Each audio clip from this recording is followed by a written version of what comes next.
Vous écoutez RTL. L'horloge indique 15h03 sur RTL. Bonjour Flavie Flamand. Bonjour Alexandre. Comment allez-vous Alexandre ? Ça va très bien et vous ? Dites-le moi.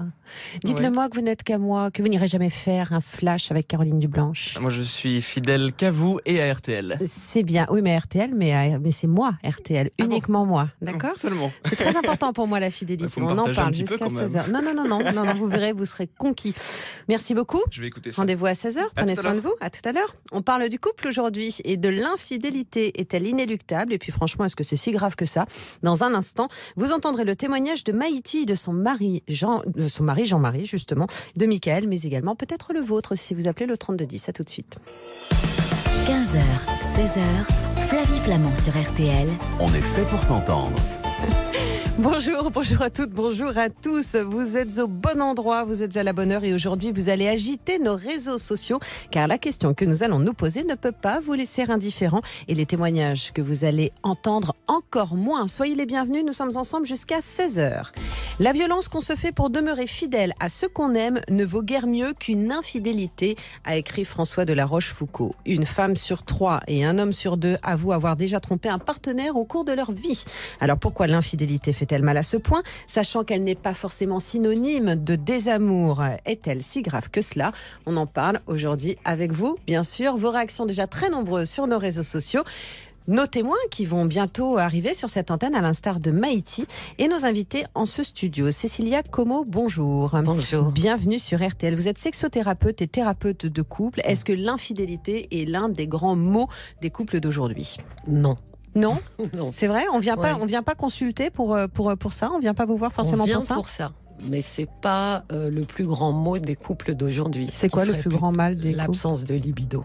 D'accord, ok, très bien. Alors libido et fidélité et infidélité, c'est assez lié. Hein. Oui. À vos côtés, Marie-Claude Tréglia. Bonjour Marie-Claude. Bonjour Flavie. Merci d'être avec nous. Alors, est-ce que c'est grave l'infidélité? Ça dépend. Hein. Ça dépend pour ce qu'on s'est qui, promis ça dépend, au départ, ça dépend à qui on est infidèle. Déjà, essayer de pas trop l'être à soi-même en fonction ça de fait ses partie des propres, messages que l'on reçoit. Voilà. Donc ça dépend vraiment, mais ça peut ne pas l'être. On peut jouer avec ça, mais c'est dans le mot infidélité qu'il y a quelque chose de l'ordre de la trahison. Oui, qui revient Et aussi. là, il y a quelque chose de grave, mais on peut en faire un jeu et dans ce cas-là, c'est beaucoup moins grave. Bonjour Camille Saferis. Bonjour Flavie. Vous êtes la caution testostérone de cette émission. Merci d'être avec nous, Camille. Vous êtes auteur, comédien et réalisateur. Votre point de vue sur la question? Mon point de vue, c'est qu'il faut effectivement, comme Marie-Claude le disait, être surtout fidèle à soi-même. Je pense que ça, tout dépend du contrat. Est-ce qu'on a envie d'être fidèle ou pas? La définition est variable et en ces temps je dirais, de relative liberté sexuelle, quand même, on voit tous les cas de figure. Effectivement, c'est plus tellement. On vous a déjà reçu sur le polyamour. On a déjà échangé ça. là-dessus. Donc, en fait, il y a plein de scénarios de vie amoureuse aujourd'hui. Exactement. Je pense que l'infidélité n'est plus du tout ce qu'elle était il y a 10 ans, ou évidemment il y a 20 ou 30 ans. Alors, il y en a certains qui nous écrivent. L'infidélité commence quand on y pense déjà, nous écrit Caro. Pourquoi est-on infidèle? Je suis mariée et pour moi, l'infidélité est une véritable trahison. Et puis, il y a Barbara qui nous dit, oui, mais moi, j'ai été infidèle parce que je suis tombée amoureuse. Sophie, c'est compliqué au début d'une histoire, on se jure fidélité, mais après plusieurs années, c'est humain de ressentir une attirance pour une autre personne. Et puis, on a des témoignages aussi de certains qui changent, ont évolué aussi au cours de leur existence et de leur expérience et qui, à 20 ans, étaient contre l'infidélité. On va pas dire qu'à 40 ou 50, ils sont pour, mais en tout cas, ils estiment que ça fait partie de la vie d'un couple. On va se retrouver dans un instant sur l'antenne d'RTL. Vous allez écouter le témoignage de Maïti. Maïti va nous expliquer ce qu'elle a vécu il y a maintenant une dizaine d'années. Sa vie a basculé. Elle était mariée avec Jean-Marie. Jean-Marie est à ses côtés et tous les deux, ils vont témoigner justement de cette période où l'infidélité est venue rôder dans leur couple. Mais est-ce que c'en était véritablement? Ils vont nous expliquer ça dans un instant. À tout de suite sur RTL. Vous écoutez RTL. Flavie Flamand, On est fait pour s'entendre. RTL. Sylvie nous écrit sur Facebook, c'est moche l'infidélité. Quand on aime vraiment sa moitié, on n'a aucune envie d'aller voir ailleurs. Et puis Charlotte, elle nous écrit que pour elle, être fidèle est possible, mais l'infidélité ne me choque pas pour autant. Cela ne veut pas dire que l'on n'a plus de sentiments et que le couple va mal, mais il faut comprendre ce qui a poussé l'autre à aller voir ailleurs. On est ensemble jusqu'à 16h avec Cécilia Como, Marie-Claude Tréglia, Camille Saferis et vous, évidemment, pour nous demander si l'infidélité est inéluctable et puis si finalement, ça n'est pas une histoire pas si grave que ça. Si vous le voulez bien, on va tout de suite écouter le témoignage de Maïti. Maïti, bonjour, soyez la bienvenue sur RTL. Bonjour. Est-ce que vous m'autorisez à donner votre âge, Maïti ? Oui, bien sûr. Vous avez 80 ans. Aujourd'hui, oui. Oui, aujourd'hui, oui. Vous aviez 69 ans quand Absolument, vous avez rencontré un homme qui s'appelle Ravière. Vous étiez déjà marié depuis 33 ans avec Jean-Marie, qui est toujours votre époux. Alors, c'est toujours mon mari. Et vous l'aimez toujours. Et je l'adore. Ah, c'est génial. Alors racontez-nous, si vous le voulez bien, et votre mari et cet homme qui a fait basculer votre vie pendant quelques mois.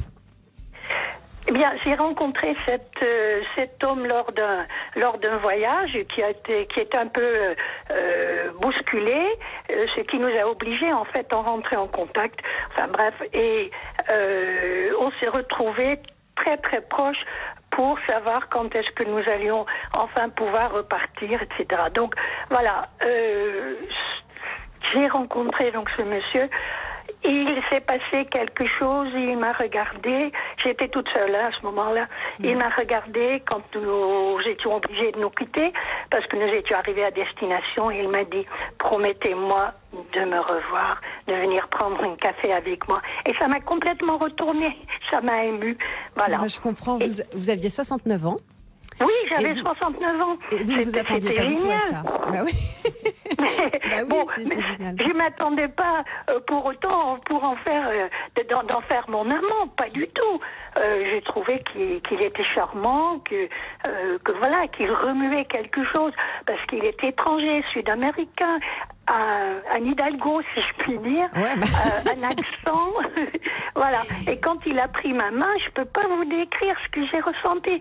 Et ça n'a rien à voir avec les sentiments que j'ai pour Jean-Marie. C'était complètement en dehors, mais voilà, c'était quand même un coup de foudre. Je peux pas dire autre chose. Cet homme, cet Hidalgo, vous l'avez invité à déjeuner à la maison, en présence de votre mari. Alors pourquoi ? En présence de Jean-Marie, oui. Pourquoi ?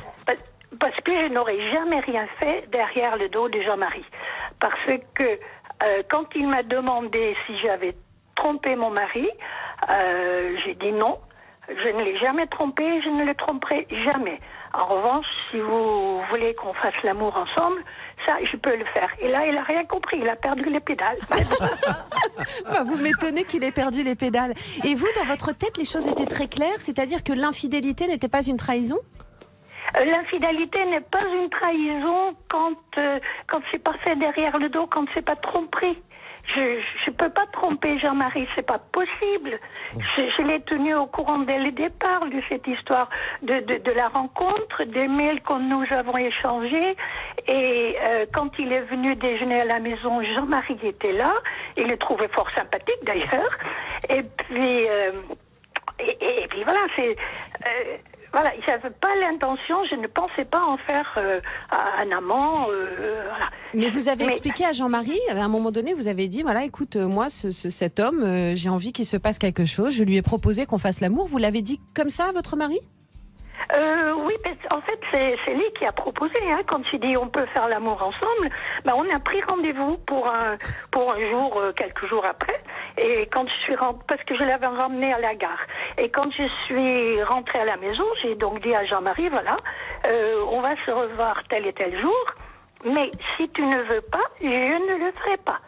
Et il m'a dit, mais non, c'est toi qui décides. Voilà. Donc voilà, ça s'est décidé. Alors ça a duré, cette histoire, de juillet 2007 à septembre 2008. Comment ça s'est terminé ? Oh, très mal. Très mal. Il est parti en vacances et il m'a dit on se retrouve en septembre. Il est parti, oui, on s'est vu encore fin juillet. Et puis il m'a dit on se retrouve début septembre. Et puis il n'a jamais rappelé. Et donc j'avais bien compris parce que voilà, même si j'étais comme une gamine amoureuse, j'avais pas loin de 70 ans à ce moment-là. J'ai quand même une tête de cette femme. Vous avez compris quoi ? Oui. J'avais compris. Mais alors au mois de, je sais plus, octobre-novembre, je l'appelle et je dis Javier, qu'est-ce qui se passe ? Et il me dit textu. Je croyais que tu avais compris. C'est pas très classe. Hein. Oui, Xavier, oui, j'ai compris. J'ai parfaitement compris. Mais j'aurais voulu que tu me le dises. On est des adultes. Tu peux pas me dire? C'était notre deal de toute façon. Le premier qui voulait plus, il le dirait à l'autre. Et lui, il n'a pas tenu sa parole. Et ça, c'est... Alors, du coup, ça a été pour moi... je savais que c'était terminé. Mais cette phrase-là, ça a été terminé. Je ne ressentais plus rien pour lui. Et si je devais le revoir aujourd'hui, je ne ressentirais plus rien. Oui, c'est ça, vous avez été déçu. Oui, vous avez été déçu. Non, on est des adultes, on peut se parler. Oui, mais alors justement, ça vous a fait de la peine, tout ça. Qui vous a consolé? Ça m'a fait de la peine et j'ai trouvé l'épaule de Jean-Marie pour verser mes larmes. Et c'est Jean-Marie qui vous a consolé de cette histoire terminée.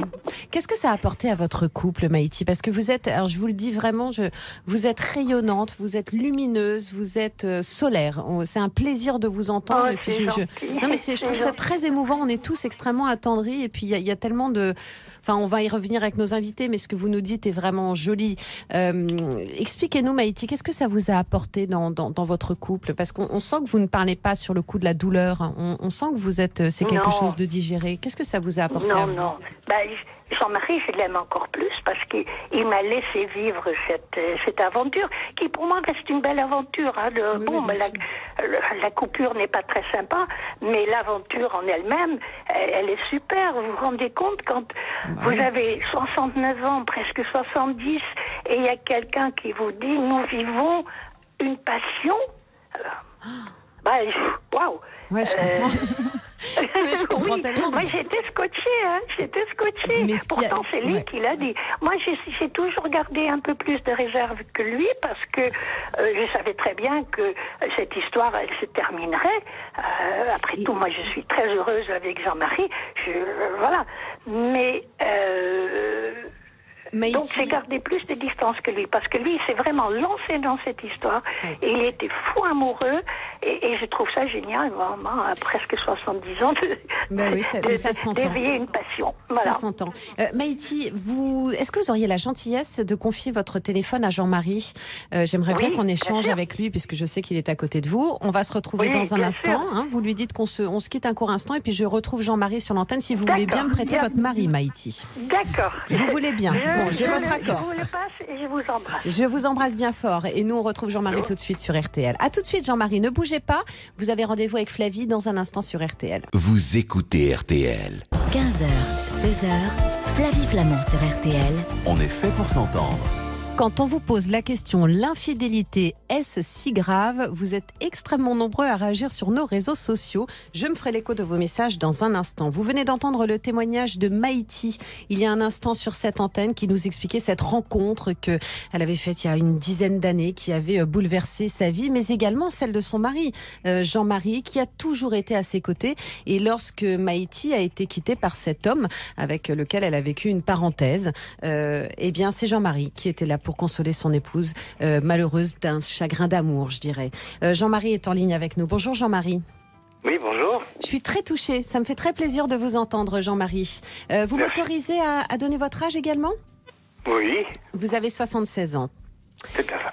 Dites-moi, je vais vous poser une question. Vous étiez à côté de Maïti quand elle nous parlait il y a un instant de tout ce qu'elle avait vécu il y a une dizaine d'années. Oui. Alors honnêtement, vous n'avez pas eu envie d'aller lui casser la figure à ce Ravière? Non, pas du tout. je sais que c'est un peu difficile à comprendre, mais il y avait quelque chose d'absolument magique dans la manière dont Maïti était à ce moment-là. Quand elle est revenue, de ce voyage, elle était comme une collégienne. Elle avait la tête à l'envers, et je pense aussi l'essence tout exacerbée. Enfin, elle vivait quelque chose.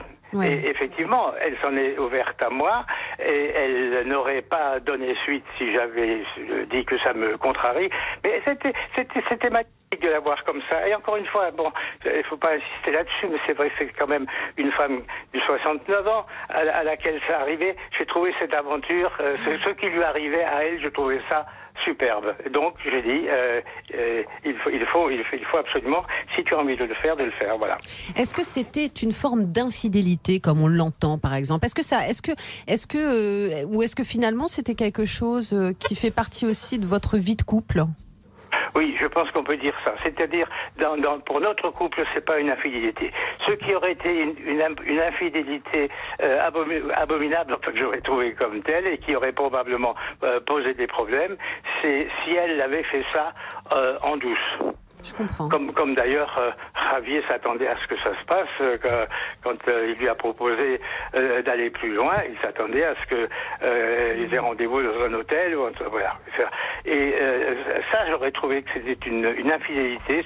Enfin, c'est pas une infidélité, ça aurait été une forme de trahison, bien que ce soit un très gros mot. Mais c'est quelque chose qui m'aurait contrarié.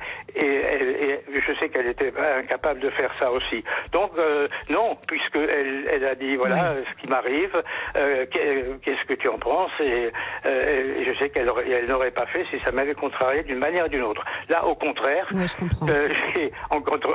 J'allais dire, je mets des grandes parenthèses, participer en ce sens que non, pas des parenthèses que j'ai mis des guillemets, en ce sens que effectivement j'ai vécu ça avec elle, j'ai vu comme elle était heureuse de vivre ça, comment c'était une belle aventure, et voilà, je reste encore aujourd'hui très très heureux qu'elle ait pu faire ça. Voilà. Une dernière question rapide, s'il vous plaît, Jean-Marie, pour votre réponse. Mais est-ce que vous auriez supporté ça de la même façon à l'âge de 35 ou 40 ans ou 45 ans ? Est-ce que l'âge ne nous rend pas plus sages ? Je suis bien incapable de vous le dire. Il est évident que tous les deux, nous avions à ce moment-là déjà une certaine expérience de vie, et oui, peut-être que ça aurait été différent à cette époque-là. Encore qu'avec Maïti, je suis pas sûr. Non. Eh bien, j'ai une telle confiance en elle, voilà. Eh bien, vous savez quoi ? Moi, je voudrais vous remercier, mais vraiment de notre nom à tous en studio. D'abord parce que vous nous avez livré des témoignages magnifiques, et vous nous avez parlé de votre épouse, et d'ailleurs elle nous a parlé de vous aussi avec un amour qui transpirait sur les ondes. C'est arrivé jusqu'à nous, donc merci pour ça, vraiment, parce que écoutez, c'est une femme fantastique, et je suis content aussi qu'elle ait écrit ce bouquin pour témoigner de cette aventure, parce que c'est aussi le témoignage qu'à 69 ans, eh bien, on peut plaire, succomber, faire tourner les têtes, et puis aussi succomber, en fait, que la vie n'est pas terminée, et que on peut encore vivre plein de belles choses. Eh bien, je vous remercie en tout cas. Cet ouvrage dont vous parlez, c'est L'amour à point d'âge, écrit par Maïti Goldman. Je me permets de vous embrasser si votre épouse m'y autorise. Bon, on peut quand même s'embrasser. Hein. C'est sans risque. Écoutez, je vous embrasse bien fort. Aussi. Merci beaucoup. À bientôt. Au revoir, Jean-Marie. On se retrouve dans un instant, nous, pour poursuivre nos échanges sur l'antenne d'RTL. Vous écoutez RTL. Flavie Flamand sur RTL. On est fait pour s'entendre. Vous êtes sur RTL, merci d'être avec nous. Nous sommes en direct jusqu'à 16h. Vous avez entendu le magnifique témoignage de Maïti et Jean-Marie. Vous êtes très nombreux à réagir, mais ça pue l'amour à plein nez, Marie-Claude Tréglia. Ah oui, ça... Quelle belle histoire d'amour entre eux. Hein, oui. Je parle de cette... Être heureux pour l'autre, quoi. C'est ça, c'est aimer l'autre au point de pouvoir supporter, même de désirer son bonheur en dehors de soi. Oui, et de reconnaître ce bonheur. Parce que quand Jean-Marie nous dit, quand Maïti vivait cette histoire avec cet homme, elle n'en était que plus belle, elle en était renversée. Enfin, c'est... Mais si je peux me permettre, je sais que le thème c'est l'infidélité, mais on a là un couple qui n'est pas dans l'infidélité. C'est un couple qui est polyamoureux. C'est comme ça que ça s'appelle. C'est-à-dire que l'amour ne se divise pas et se multiplie. C'est vraiment ça l'idée. C'est ainsi que ça peut être perçu. C'est-à-dire cette idée, à un moment donné, d'être en couple, parce que le polyamour, enfin, on ne va pas débattre dessus, mais on a déjà fait une émission à écouter en replay sur RTL.fr. C'est un pacte. C'est pas un pacte que Maïti et Jean-Marie avaient passé auparavant. Vous voyez ce que je veux dire ? Ils l'ont pas passé auparavant, mais en fait, elle lui a avoué les choses, elle lui a présenté cet homme et il a accepté et on voit bien que ça a décuplé leur amour presque et leur confiance. Ah mais non, on est là. La différence principale entre l'infidélité et le polyamour dans ce cas-là, c'est le mensonge. Il n'y a pas de mensonge.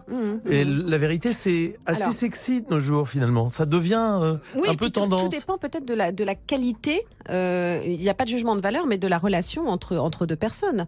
Cécilia Como, vous êtes sexothérapeute, vous êtes thérapeute de couple. C'est un long continuum. Parce que là, c'est vraiment leur histoire à eux. Elle est basée sur énormément de confiance. C'est presque une histoire d'amitié, d'amour et d'amitié. C'est bien qu'il y ait eu ce témoignage, parce que les gens voient toujours l'infidélité comme des histoires absolument dramatiques, et c'est aussi des histoires romantiques. Donc c'est intéressant de voir aussi que c'est pas toujours quelque chose d'absolument abominable. Mais ce qui est vrai, c'est qu'il y a quelque chose dans leur couple qui était constant du début à la fin et qui n'est pas dans les couples qui souffrent, c'est la confiance. D'ailleurs, il l'a prononcé, Jean-Marie. J'ai confiance en Maïti. Marie-Claude Tréglia. C'est ça, c'est que dans fidélité, il y a ce fidèle, il y a vraiment le mot confiance au milieu, c'est la confiance en l'autre, en soi et dans la relation.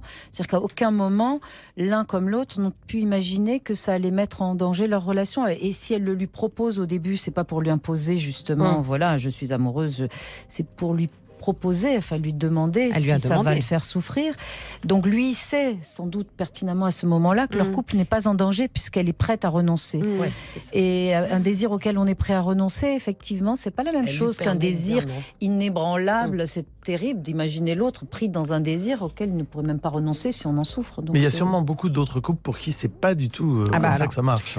Alors on a Mamie Gâteau, je ne sais pas quel est l'âge de Mamie Gâteau, mais Maïti, que vous avez entendu, elle a 80 ans. Elle nous raconte à quel point à l'âge de 69 ans, elle a eu l'impression d'en avoir 20. Donc c'est vrai que c'était magnifique. Mais Mamie Gâteau sur Facebook nous dit c'est une trahison. Je l'ai vécu le 30 novembre 2011. Donc c'est vraiment un funeste anniversaire. Et j'y pense tous les jours tellement cette blessure est profonde. Pour Priscilla, l'infidélité est un manque de respect. Val, trompe-moi une fois et je te quitterai pour toujours. Nadège, pour moi la fidélité c'est important. Je suis une fille et petite fille de divorcée suite à des adultères. Si j'étais trompée, je perdrais toute confiance en lui et en notre histoire, surtout qu'il sait la souffrance que cela engendre. Alors, est-ce que dans ces moments-là, alors pardon, il y a ceux comme Maïti et comme Jean-Marie qui vivent dans la transparence la plus absolue. Est-ce qu'il faut le savoir? Est-ce qu'il faut absolument tout dire? La souffrance, c'est le mensonge. La souffrance, c'est le mensonge, mais en même temps, est-ce que ces personnes-là n'auraient pas souffert aussi en étant informées? Que c'est la fin, c'est la fin même de la notion de couple, parce que c'est la fin de la notion de deux. Il faut être deux dans un couple à partir du moment où on ne fait plus qu'un. Ça se discute. Mais vous êtes plusieurs dans votre tête. Il faut être deux ou plus, mais en tout cas pas un. À partir du moment où on ne fait plus qu'un, même avec l'espèce d'illusion de tout se dire, etc. Ce qui est une belle façon très souvent de demander à l'autre de tout avaler, puis de nous pardonner, puis finalement de nous déculpabiliser. Non, mais on n'est pas obligé d'entrer dans les détails. Non, mais est-ce qu'on est obligé de le dire? On peut se réjouir que l'autre ait des désirs ailleurs, des histoires ailleurs. Et je pense que le couple, c'est pouvoir, selon le couple, se dire, moi je me réjouis du désir de l'autre, ou se dire, certes il en a, et je me réjouis déjà du mien. Déjà, penser déjà à soi, c'est quand même plus humble, se dire déjà, je suis capable, moi, d'avoir des désirs qui ne concernent pas mon couple, mais qui ne le mettent pas en péril non plus, et je supporterai effectivement que lui aussi, on est deux individus avec des désirs. On n'est pas obligé de tout partager dans le couple, mais pas obligé non plus après de venir donner le récit détaillé Oui, et puis certains, Cécilia Como, on va le développer avec vous dans un instant, mais il y a certains couples qui préfèrent le savoir, comme Maïti et Jean-Marie, qui disent on se fait confiance, donc on se dit les choses. Et puis il y a ceux qui peuvent considérer aussi que l'infidélité c'est quelque part inéluctable, c'est quelque chose d'envisageable, mais qui préfèrent ne jamais savoir. On va se retrouver dans un instant et on va en discuter avec vous sur l'antenne d'RTL. À tout de suite. Vous écoutez RTL. RTL. On est fait pour s'entendre. Flavie Flamand. Julie nous écoute et nous explique qu'être trompée est dévastateur. J'ai perdu 10 kilos en 2 semaines lorsque j'ai appris que mon conjoint me trompait depuis le début de notre relation. Alors ça, c'est vrai qu'à un moment donné, depuis le début de la relation, c'est extrêmement violent. Nous sommes restés ensemble durant 7 ans. Nous avons eu un enfant au bout de 6 et tout au long de notre histoire, il me disait qu'il ne me ferait jamais ça. Bref, bye bye ma confiance en moi et envers les autres. En fait, ce qui est extrêmement difficile, Cécilia Como, c'est d'apprendre. Alors, la tromperie, c'est c'est pas tant peut-être le fait, c'est pas tant l'acte ou le fait que l'autre vive une histoire importante ou pas. C'est le fait qu'on nous ait menti. C'est ça qui visiblement fait le plus de mal. C'est toujours ce qui reste. Ouais. Hommes ou femmes disent que c'est la stratégie pour planquer. Douloureux, c'est le mensonge et la trahison. Au-delà de la sexualité ou l'érotisme partagé ailleurs, c'est qu'en est-il de notre contrat en termes de confiance. Alors, est-ce que l'infidélité, ça n'est pas si grave que ça aussi, lorsque l'on ne le sait pas du tout, lorsque l'histoire est totalement secrète et qu'elle est vécue en parallèle, est-ce qu'on peut pas aussi juste écouter qu'éventuellement elle peut nourrir le couple, cette histoire? On va en parler, si vous le voulez bien, avec Mickaël, parce qu'il est directement concerné par ça. Bonjour Mickaël. Bonjour. Soyez le bienvenu, merci d'être avec nous Mickaël sur l'antenne d'RTL. Vous êtes en couple depuis maintenant 10 ans. Oui, pour l'instant j'ai tout bon. Auparavant, vous pensiez que l'infidélité c'était quelque chose de grave, mais ça c'était avant.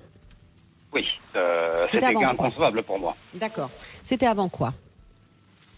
Avant que ça n'arrive. Oui, et c'est arrivé dans quelles circonstances? Avant que j'en ai besoin, pardon. Oui, avant que vous en ayez besoin, c'est-à-dire? C'est-à-dire que mon couple battait clairement de l'aile et cette fameuse confiance qu'il y avait entre nous, c'était quelque part rompu. Et j'avais besoin, il n'y avait plus du tout d'affection entre nous, on s'était éloignés. Et notamment au niveau physique, sexuellement, on était tombés au ras des pâquerettes. Oui. Vous avez entrepris de rencontrer quelqu'un.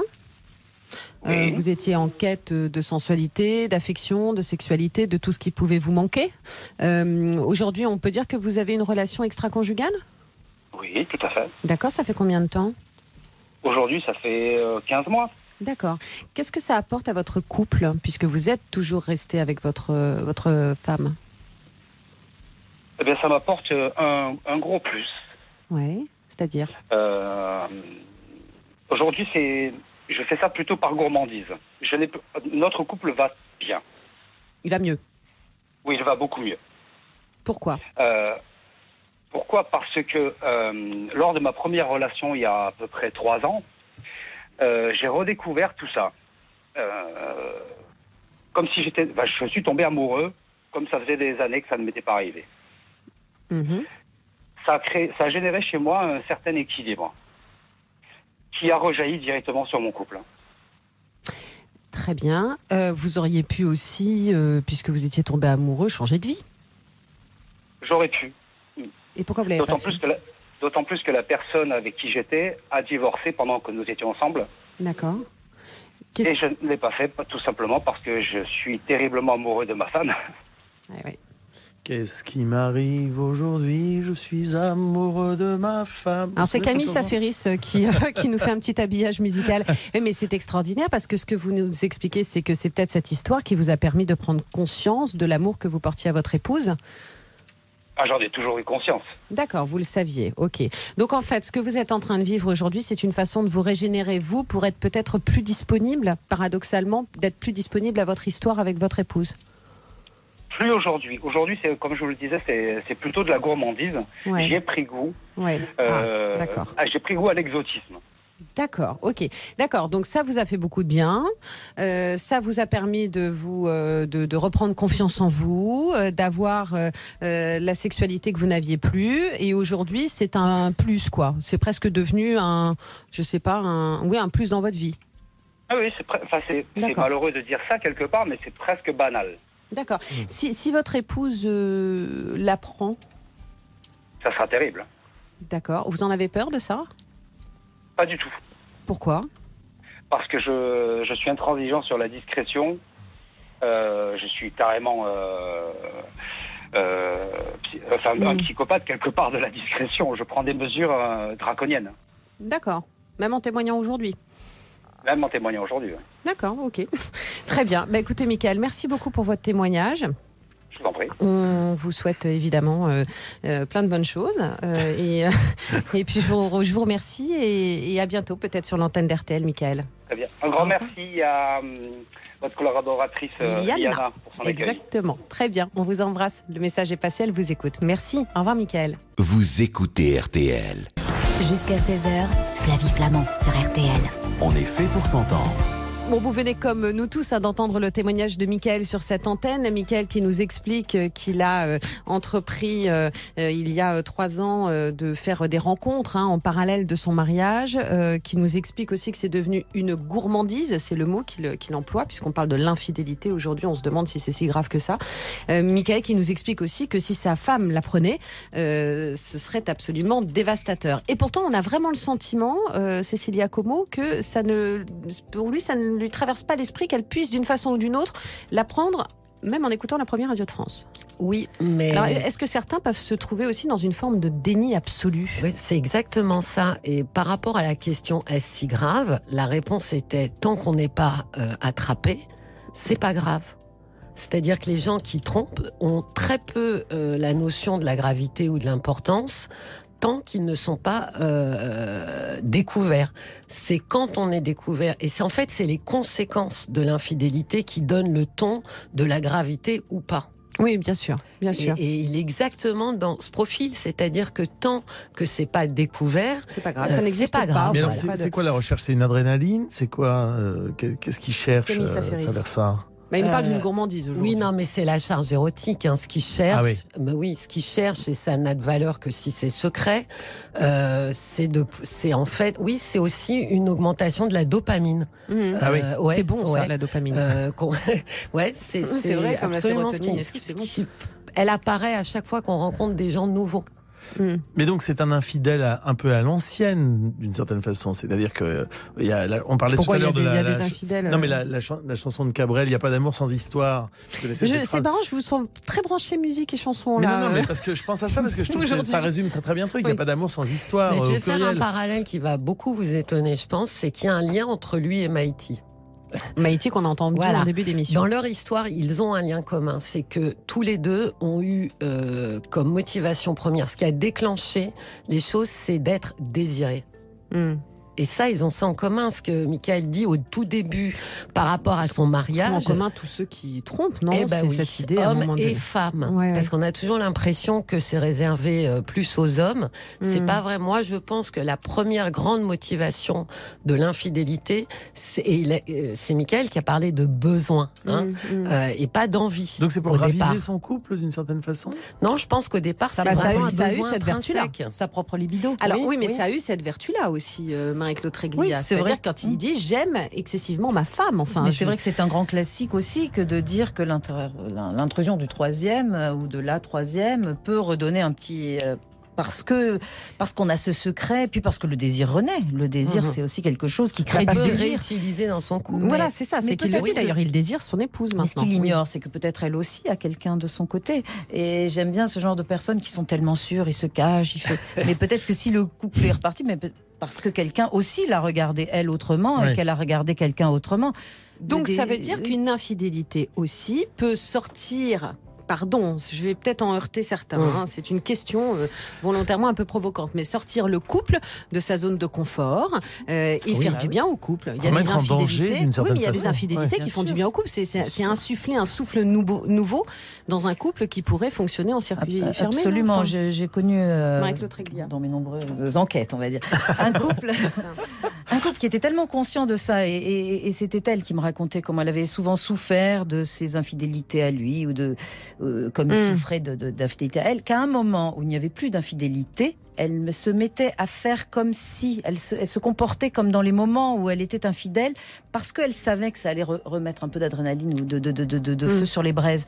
Donc on le sait bien, plus ou moins consciemment, que voilà. Pour attiser la jalousie de l'autre, presque. Oui. On a Sarah qui nous écoute, qui est choquée par les témoignages. Ce qui me choque, c'est qu'ils disent tous être tombés amoureux. C'est horrible de faire ça. Du sexe pour du sexe, d'accord, mais les sentiments, c'est non.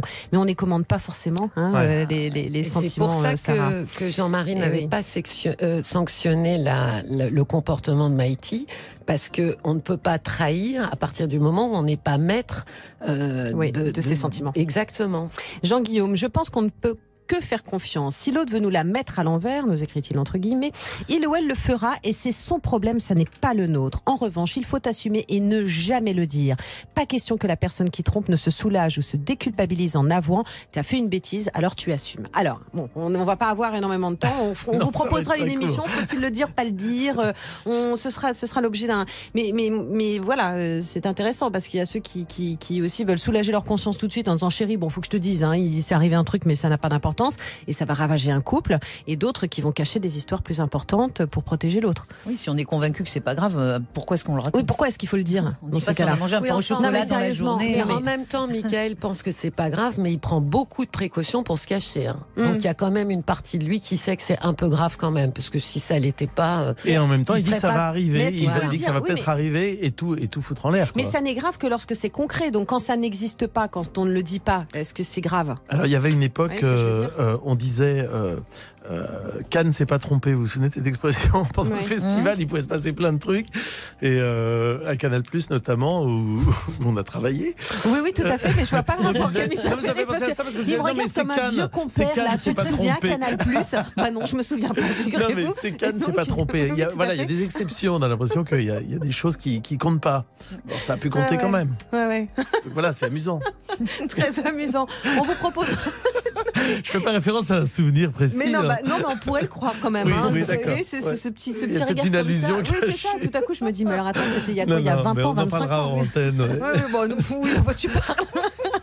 On se retrouve dans un instant, se faire outer comme ça directement en direct sur RTL, c'est formidable. Merci les vieux copains. Non, je plaisante évidemment. On se retrouve tout de suite. Vous écoutez RTL.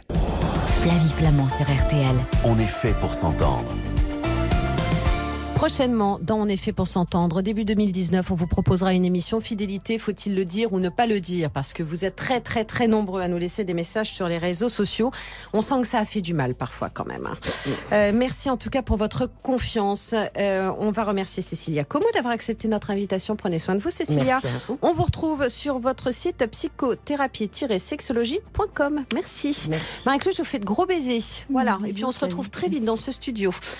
Camille Saferis, on va venir vous lire Rayon Homme chez la Musardine, vous voir au théâtre avec Restons Polis comme le polyamour. De retour au printemps, ce sera à Royan. Et puis vous avez une chaîne YouTube, vous avez chanté là tout à l'heure en mimant un ukulélé. Oui, mais c'est un gros. On massacre les chefs-d'œuvre du rock avec Ramon Pipin, les excellents. Vous l'avez très bien fait là tout à l'heure. Oui, mais c'était pas tellement du rock, mais allez voir, ça va vous faire rire. Ça s'appelle Les Excellents, c'est votre page Facebook et votre chaîne YouTube. Je vous embrasse, à bientôt. Camille Saferis.